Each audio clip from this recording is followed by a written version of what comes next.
Bonjour à tous et bienvenue sur ATUTHM. Dans cette vidéo, je te parle de la sécurité des appareils Bluetooth. Pour commencer la sécurité des appareils Bluetooth, en temps normal, nous avons besoin des adaptateurs spécifiques pour pouvoir analyser couche par couche de ce que le Bluetooth présente comme vulnérabilité, moyen de communication et ainsi de suite. Moi, j'ai la chance, avec un Raspberry Pi 5 où j'ai installé Kali Linux, ou encore un Raspberry Pi 4 où j'ai installé Raspberry Pi OS 64 bits, d'interagir avec les appareils, de faire le signe passif et ainsi de suite. Et pour aller plus loin, j'ai pu acheter l'adaptateur donc NRF 52840 donc de Nordic, ce qui me permet de signifier passivement aussi les appareils, mais aussi d'interagir avec ces appareils vulnérables. Je répète bien vulnérable. Et d'ailleurs, cette vidéo a un but éducatif et je ne serai en aucun cas responsable de ce que vous allez faire si vous suivez cette vidéo. Donc, let's go à la pratique. Je prends Wireshark, nous allons commencer par le signif passif où nous devons avoir au moins une idée sur les protocoles qui sont très importants à comprendre ou quelques points importants avant de se lancer en pentest Bluetooth. Donc, pour mon cas, j'ai l'interface NRF ici. Donc, je clique là-dessus et voilà, il y a des packs. On va pas d'abord se lancer là-dessus. J'aimerais simplement vous expliquer les informations au niveau du ADV in. C'est comme un cafétéria qui fait la publicité et le ADV, c'est la publicité carrément des appareils. Et il y a des paquets qu'on appelle des paquets SYN et request. Donc, on va faire le filtre BT. On prend le filtre BT Advertising, header PD type. On prend le type 3. Donc, ici, au niveau du scan request, je vais allumer mon enceinte Bluetooth. On peut constater que là, Bluetooth mode. voilà, Pairing. là, il rentre carrément en mode parrainage en enceinte Bluetooth.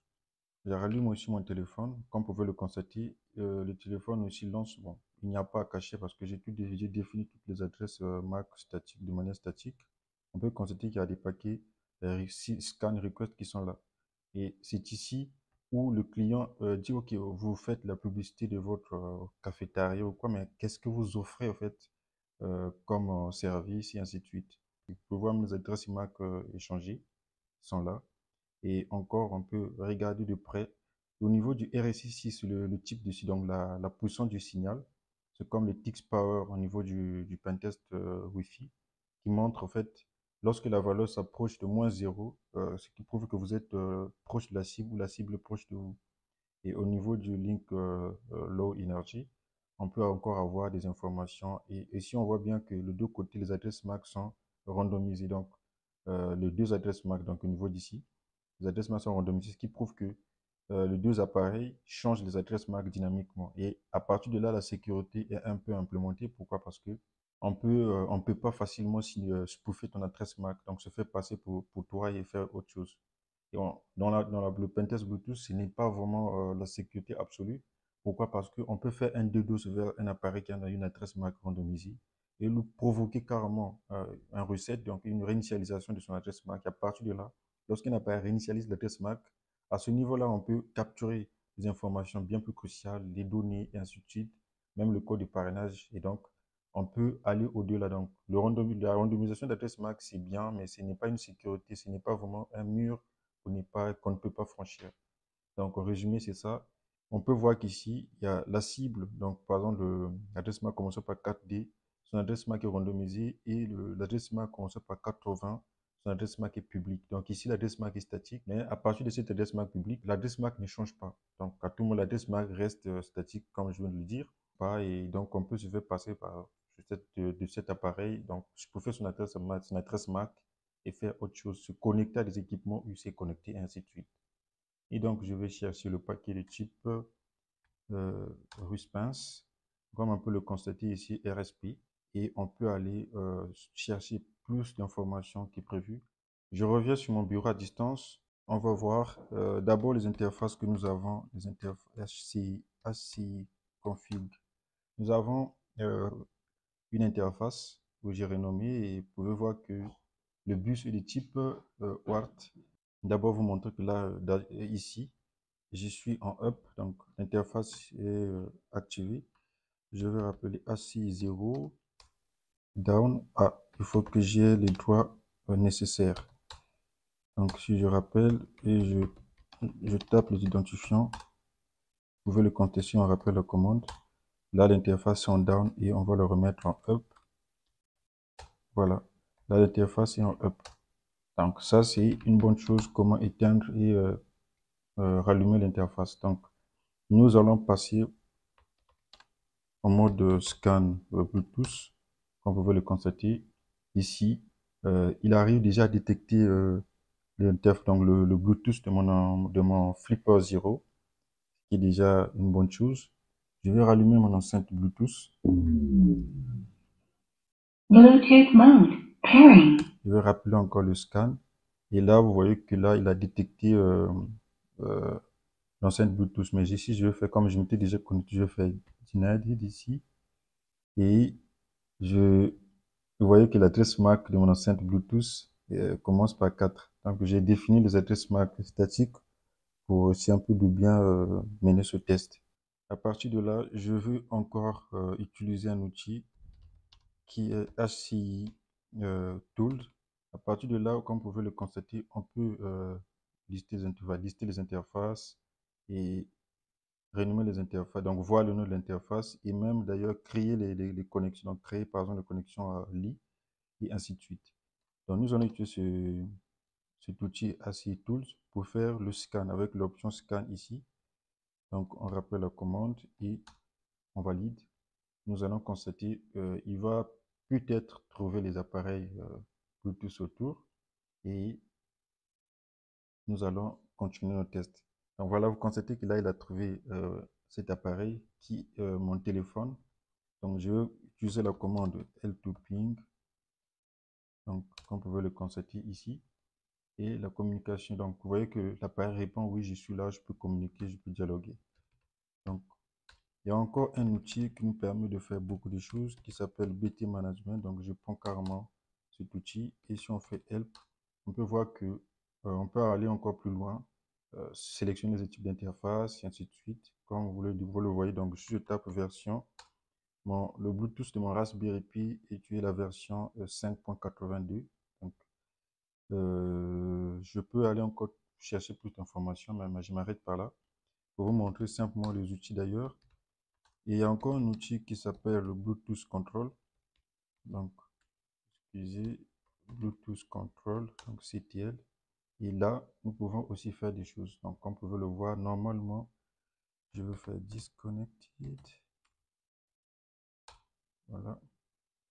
Et là, voilà, je me suis déconnecté parce que je m'étais connecté à mon enceinte Bluetooth. Donc, pour, pour lister les commandes possibles, il vous suffit simplement de faire ls et voir les commandes que vous pouvez taper. Donc, pour rentrer en mode de ces commandes que j'essaie de souligner ici, qui sont colorées en bleu, vous devez d'abord vous connecter à la cible et lorsque vous tapez menu, vous spécifiez le nom, vous allez interagir avec la cible par rapport aux commandes que chaque option vous donne ici.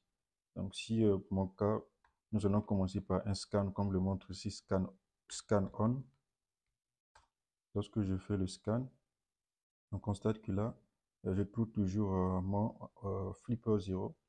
Et ce qui est encore très intéressant, et il y a d'autres appareils autour que je suis en train aussi de signifier en même temps. Donc, pour lister les interfaces, si vous êtes en mode découverte, il vous suffit simplement de faire Devices, pour trouver les informations et ainsi de suite. Donc, je ne sais pas s'il faut que j'augmente peut-être la visibilité. Voilà, là j'ai trouvé le Bluetooth car BT S445 et utile. Donc là c'est carrément mon Flipper Zero et là c'est mon enceinte Bluetooth. Et regardez ce que je vais faire. Euh, je vais activer le mode de parrainage. Donc on et bon, déjà c'est l'interface était déjà en power. Donc allumé, on et je prends juste la tresse MAC de mon enceinte Bluetooth. Vous allez constater, je vais faire et je tape entrée, il dit bien l'appareil existe déjà. C'est tout à fait normal. Maintenant, ce que je peux encore essayer de faire, c'est de prendre mon Flipper Zero pour essayer de parrainer. Voilà. Là, il n'y a pas d'information, mais je vais vous montrer. Vous voyez que automatiquement il me demande si je peux me connecter à mon Flipper. Je vais essayer de faire connect pour me connecter à l'adresse MAC de mon Flipper Zero. Donc, comme vous pouvez le constater, ici, je vais prendre mon flipper 0 pour voir ce qu'il est en train de me demander. Vous voyez le code qu'il essaie d'afficher. Et moi, il me suffit simplement de taper ici. Déjà, vous pouvez le constater qu'il lui a déjà connecté avant que même je ne prenne les choses en compte. Vous voyez même que non, au niveau du nom ici, le nom a changé. Et si je veux voir le service du Flipper Zero, c'est simple. Donc là, il a déconnecté. Excusez-moi. Il a déconnecté. Et les services, si je veux le voir, dès que je me suis connecté, je vois que non, les services que le Flipper Zero offre sont là. Voilà, j'ai pas accepté. Voilà pourquoi il a déconnecté. Donc, il y a le UID. C'est au niveau de UID ici. Chaque UID représente un service spécifique qu'on peut exploiter si nous avons le droit d'écriture ou encore d'exécution, et ainsi de suite. Donc, ça dépend du droit que chaque service offre pour cela. Là, comme vous pouvez le voir, je vais encore faire device. Device ici, prendre la radio carrément et je me connecte. Je spécifie. Connected. Vous voyez, la radio a bien dit même connected, ce qui prouve que je change. Mais vous regardez le prompt ici, j'étais en Bluetooth.